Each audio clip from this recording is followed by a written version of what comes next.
vas fer fora una vegada i això s'ha acabat. Perdona, te'n vas anar perquè vas voler. Me'n vaig anar perquè no suportava la idea de veure't cada dia. I perquè pensava que lluny d'aquí podries enredar tota aquesta merda. Però l'únic que he fet és pensar en el meu fill i compadir-me perquè em sentia sola i desgraciada. I a mi què coi m'expliques? T'explico tot això perquè a partir d'ara ens veurem sovint. I és millor que deixem les coses clares. Ah, sí? Penso continuar la meva feina. No me n'aniré i no la deixaré només perquè tu estiguis a prop. Ja no em fa vergonya passejar per aquests carrers. No m'he d'avergonyir de res. Això s'ha acabat. Jo també he perdut un fill. Sincerament, Marc, m'importa una merda. ¿Es posible? Joder, que llevo un bebé. Se me ha roto el faro. Señora, oiga, por favor, ¿quieres salir? ¿Quieres hacer el favor de salir? ¿Qué hace? ¡Daniel! ¿Qué hace, hijo de puta?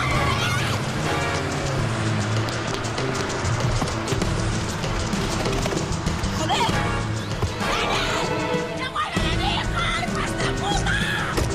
Marc, sisplau. Marc, tu no m'has de demanar perdó. Sóc jo qui t'ha de demanar perdó. Jo et vaig insistir per fer la teràpia i no estava preparada. Jo et vaig posar en aquella situació per escalfar-te després dir-te que no. Jo no podia esperar que tu paressis, Marc. M'he engegat tota la merda. Sóc una imbècil.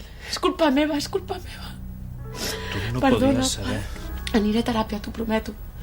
I no farem res fins que tinguem el fill. Ni petons, ni carícies, ni res. Però digue'm que em perdones. Sisplau, digue'm que em perdones. Clar que et perdono. Tu ets l'Isabeleta. I jo el Rafa. I som un matrimoni, xiqui. I en el matrimoni tot està permès. Yo sería escritora, bueno, novelista. Y él, pintor o escultor, lo que fuera. Pero que me quisiera muchísimo. No m'hauria imaginat mai que fossis capaç de fer-me una cosa així. Ets un malparit, Rafa, i un cabronàs de merda. Només desitjo que algun dia passis pel mateix que estic passant jo ara. El Marc no m'estima. Però per què ho dius, això? Diu que li faig fàstic. I em tracta com una merda. No m'ho puc creure. Però per què li has permès? Perquè jo l'estimo. Jo l'estimo. Pero no me has estimat mai. Pero no me dirás que porque tengamos una casa llena de cristalería china, de sábanas, de toallas, de esculturas, de pinturas, tengamos que casarnos. Pero era para nosotros. Mira, Javier, que te estás poniendo un pesadito. Sí, claro. Ahora encima de todo voy a ser yo el pesado. Mira, acéptalo. Seguro que te vas a casar.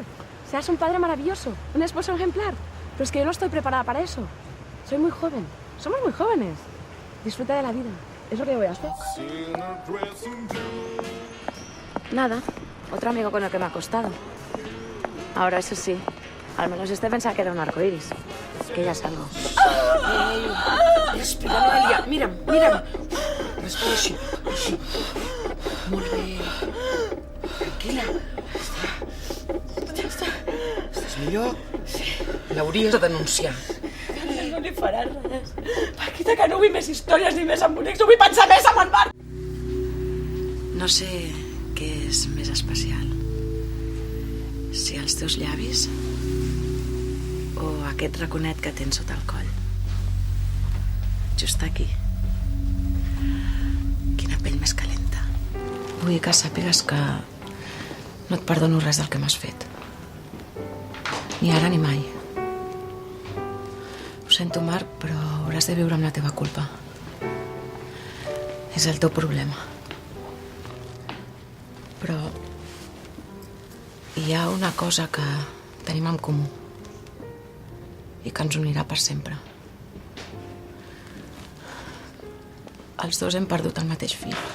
¿A qué viene esto?